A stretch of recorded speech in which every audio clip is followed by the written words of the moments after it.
Movie के start में हमें एक जादुई जगह दिखाई जाती है जहाँ पर हम एक जंगल में एक आदमी को भागते हुए देखते हैं। इस आदमी का नाम एलियोशा था। तभी वहाँ पर हम एक क्वीन को देखते हैं जो एलियोशा को अपने मैजिक से एक पत्थर का बना देती है, यानी कि उसको स्टोन में कन्वर्ट कर देती है। असल में इस क्वीन का ये मकसद था कि वो एक मैजिकल जगह को ढूंढना चाहती थी और एलियोशा को ये सब कुछ पता था, लेकिन एलियोशा उस जगह को प्रोटेक्ट करना चाहता था और वो क्वीन को नहीं बताना चाहता था, तो क्वीन ने उसको पत्थर का बना दिया। यहीं पर हम एलियोशा के एक साथी को भी देखते हैं जो क्वीन से किसी तरह बच जाता है और पानी में कूद जाता है, और तब हम देख पाते हैं कि कैसे क्वीन ने बहुत सारे लोगों को पत्थर का बनाया हुआ था। इसके बाद हम मूवी के मेन कैरेक्टर इवान को देखते हैं जो कि एक मैजिशियन था और वो बचपन ही से अपनी फैमिली से अलग रहता था, जिसके बारे में हम थोड़ा आगे जाकर जानेंगे।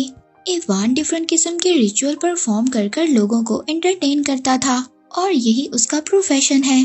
जब इवान अपना शो खत्म कर घर जा रहा था, तभी रास्ते में उसको एक बूढ़ी लेडी मिलती है जो कि उसको बताती है कि वो जल्द ही दूसरी दुनिया में जाने वाला है, मगर इवान उस बूढ़ी लेडी की बातों को इग्नोर कर देता है और घर आ जाता है। हम देखते हैं कि इवान अपने घर पर अकेला ही रहता था, सिर्फ एक मेड थी जो उसके घर का ख्याल रखा करती थी। अगले दिन इवान की एक लेडी के साथ मीटिंग थी। इवान उस लेडी को बताता है कि उसके घर पर कोई ब्लैक एनर्जी है और उस एनर्जी की वजह से ही उसके हस्बैंड उसको चीट कर रहे हैं। अब इवान उस ब्लैक एनर्जी को हटाने के लिए उस लेडी के घर पर एक रिचुअल परफॉर्म करता है और उसके बदले में वो लेडी इवान को बहुत ज्यादा पैसे देती है। अब इवान के मैजिक्स के बारे में सुनकर एक दिन एक लेडी डॉक्टर उससे कांटेक्ट करती है और बताती है कि उनका पेशेंट एक छोटा बच्चा है जो कि बहुत टाइम से कोमा में है और सभी डॉक्टर्स ने बहुत ज्यादा कोशिश की है उसको होश में लाने की, लेकिन कोई मेडिसिन भी उस बच्चे पर असर नहीं कर रही। वो लेडी डॉक्टर इवान से कहती है कि वो कोई रिचुअल परफॉर्म करे जिसकी वजह से वो बच्चा होश में आ जाए।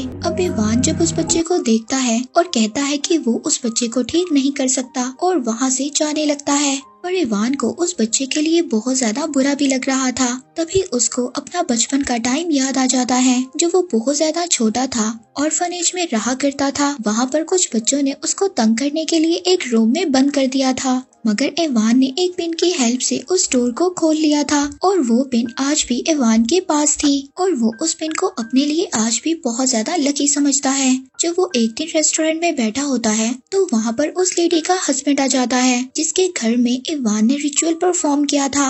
इवान अब उस आदमी के गार्ड्स को देखकर उसके इरादे समझ जाता है और फौरन से वहाँ से उठकर भागने लगता है और इसी चक्कर में वो एक स्लाइड में जाता है। मगर वहाँ पर हैरानी वाली बात ये थी कि वो जब दूसरी साइड से निकलता है तो वो एक जंगल में पहुँच जाता है। अब इवान जब वहाँ पर आ जाता है तो वो हैरानी से हर चीज को देखने लगता है। इससे पहले इवान वहाँ पर आकर कुछ समझ पाता, तभी वहाँ पर वही आदमी आ जाता है जिसको हमने मूवी के स्टार्ट में देखा था, जो क्वीन से बचकर भाग गया था। वो आदमी इवान को बताता है कि वो अब दूसरी दुनिया में है और वो इवान को ये भी बताता है कि उसके पेरेंट्स ने ही उसको छुपाने के लिए कहा था, लेकिन इवान उसकी बातों को समझ नहीं पाता। तभी वहाँ पर वो एक मैजिक देखकर हैरान हो जाता है। तभी वो बूढ़ा आदमी इवान को एक रिंग देता है और कहता है कि उसे इस जगह को बचाना होगा। अब इससे पहले इवान उस बूढ़े आदमी से कुछ और पूछता, वहाँ पर एक एरो उस बूढ़े आदमी को लग जाता है और जिसकी वजह से उस बूढ़े आदमी की डेथ हो जाती है। वहाँ पर कुछ गार्ड्स आते हैं जो घोड़े पर बैठे हुए थे, इवान को अपने साथ ले जाते हैं। वो गार्ड्स किंग के थे। वो गार्ड्स अपने किंग के पास इवान को ले आते हैं। जब किंग इवान के हाथ में वो रिंग देखता है, वो किंग इवान को कुछ भी नहीं कहता और उसके बंधे हुए हाथों को खोल देता है। वो किंग इवान को बताता है कि वो उसका भाई है जो बचपन में खो गया था। वो किंग इवान से मिलकर बहुत ज्यादा खुश था और वहाँ पर वो सभी लोगों को इवान से इंट्रोड्यूस करवाता है। यहीं पर इवान को वो क्वीन से भी मिलवाता है, जिस क्वीन को हमने मूवी के स्टार्ट में देखा था, जिसने एलियोशा को अपने मैजिक से पत्थर का बना दिया था। अब क्वीन इवान को कैसल दिखाने के लिए ले जाती है और धोखे से उसको कैद खाने में बंद कर देती है। उस कैद खाने में इवान कोशी नाम के एक आदमी से मिलता है जिसके बॉडी पार्ट्स को अलग अलग आइस में ट्रैप किया हुआ था। वो आदमी इवान से कहता है कि मुझे पता है तुम कौन हो और कहाँ से आए हो। इवान उस आदमी से पूछता है कि मेरे यहाँ पर आने की क्या वजह है। वो आदमी इवान से कहता है तुम एलिशा के बेटे हो जिस वजह से तुम्हें यहाँ पर लाया गया है। तभी उनकी बातों के दौरान वहाँ पर एक और कैदी को भी लाया जाता है जो कि एक विच होती है। इवान उस आदमी से पूछता है कि क्या वो दोबारा अपनी दुनिया में जा सकता है। वो बर्फ में कैद आदमी इवान को बताता है कि उसके लिए उसको एक जादुई तलवार की जरूरत है। उस जादुई तलवार को सिर्फ एलिशा का बेटा ही ढूंढ सकता है। वो बताता है कि मैंने भी एक बार उस तलवार को उठाया था जिसकी वजह से मैं अमर हो गया, पर नाइट्स ने हम पर अटैक कर हमें कैदी बना लिया। पर तभी हम देखते हैं जब रात को सभी लोग सो रहे थे तो कैद खाने में एक लड़की आती है। उस लड़की का नाम नेल्सी था। उस कैद खाने में विच अपने मैजिक से सभी गार्ड्स को बेहोश कर देती है और नेल्सी उस बर्फ में फंसे हुए आदमी को आजाद करने लगती है और उसके सभी बॉडी पार्ट्स को जोड़ देती है। अब वो आदमी फ्री होने के बाद इवान को भी अपने साथ चलने का कहता है क्योंकि उन लोगों का ये ख्याल था कि इवान उनके काम आएगा। अब जब इवान अपना सब सामान उठा ही रहा होता है तभी वो गलती से एक घंटी बजा देता है। उस घंटी के बजते ही बाकी गार्ड्स वहाँ पर आ जाते हैं, मगर नेल्सी सभी गार्ड से फाइट करती है और वो लोग उन गार्ड्स को डिस्ट्रैक्ट कर वहाँ से भाग जाते हैं। और जब क्वीन को ये बात पता चलती है कि कैद खाने में से सभी कैदी आजाद हो गए हैं तो वो उनको पकड़ने के लिए जाती है, मगर वो लोग बहुत दूर निकल गए थे। अगले दिन क्वीन ये सब कुछ किंग को बता देती है, मगर किंग को ये बात नहीं पता थी कि उसके भाई को क्वीन ने ही कैद किया हुआ है और इसीलिए अब किंग को ये लगता था कि उसके भाई ने उसके खिलाफ जाकर उस आदमी की हेल्प की है जिसको इन लोगों ने बर्फ में कैद किया हुआ था। दूसरी तरफ हम इवान, नेल्सी और कोशी को देखते हैं जो अब तीनों विच के घर पर आ गए थे, लेकिन यहाँ पर आकर भी इवान इनकी मुसीबतों को बढ़ा देता है और उस विच के घर को गलती से आग लगा देता है। विच इस पर बहुत ज्यादा गुस्सा करती है, मगर कोशी उनसे कहता है कि तलवार ढूंढने के लिए उन लोगों को इवान की जरूरत पड़ेगी। इसके बाद वो लोग आगे बढ़ने लगते हैं और इवान अपने सफर को बहुत ज्यादा एंजॉय कर रहा था। इसके बाद वो लोग एक लेक पर पहुंचते हैं जहां पर एक प्रोटेक्टर से उनको कुछ इन्फॉर्मेशन मिलती है। अब नेल्सी वहां पर पहले उसको अपने लुक से इम्प्रेस करने की कोशिश करती है, मगर जब नेल्सी को ये बात पता चलती है कि वो फ्रॉग की तरह दिखने वाला एक क्रिएचर है तो वो पीछे हट जाती है। अब विच अपने आप को एक बहुत ही खूबसूरत लेडी में कन्वर्ट कर देती है। इससे प्रोटेक्टर काफी ज्यादा इम्प्रेस होता है और उन लोगों की हेल्प करने के लिए मान जाता है। पर तभी वहाँ पर क्वीन भी पहुँच जाती है और उसको ये बात पता चल जाती है कि वो फ्रॉग की तरह दिखने वाला क्रिएचर यानी कि वो प्रोटेक्टर उनकी हेल्प कर रहा है। क्वीन वो मैसेज अपने किंग को भेज देती है। दूसरी तरफ वो लोग एक गुफा में पहुंच जाते हैं जहां पर एक जॉइंट क्रिएचर सोया हुआ था। वो लोग उसको बगैर डिस्टर्ब किए आगे जाने लगते हैं, पर तभी वहाँ पर इवान का फोन रिंग करने लगता है और वो जॉइंट जाग जाता है और वो बहुत ही बड़ा दिखने वाला जॉइंट क्रिएचर इवान पर अटैक कर देता है। फिर नेल्सी उस फ्रॉग क्रिएचर को हेल्प करने के लिए कहती है। दरअसल वो एक नाइट है। जब इवान को ये बात पता चलती है कि जॉइंट एक लेडी है तो वो उसको अपने सॉन्ग से इम्प्रेस करने लगता है, जिससे कि वहाँ से सभी लोगों को निकलने का टाइम मिल जाता है। फिर जब वो लोग आगे जाते हैं तो वो एक लेक पर पहुँचते हैं। वहाँ पर जाकर कोशी उस फ्रॉग क्रिएचर को कहता है कि वो मछलियों को कंट्रोल करे ताकि वो आसानी से लेक को पार कर सके, मगर वो वहाँ की मछलियों से डरकर भाग जाता है।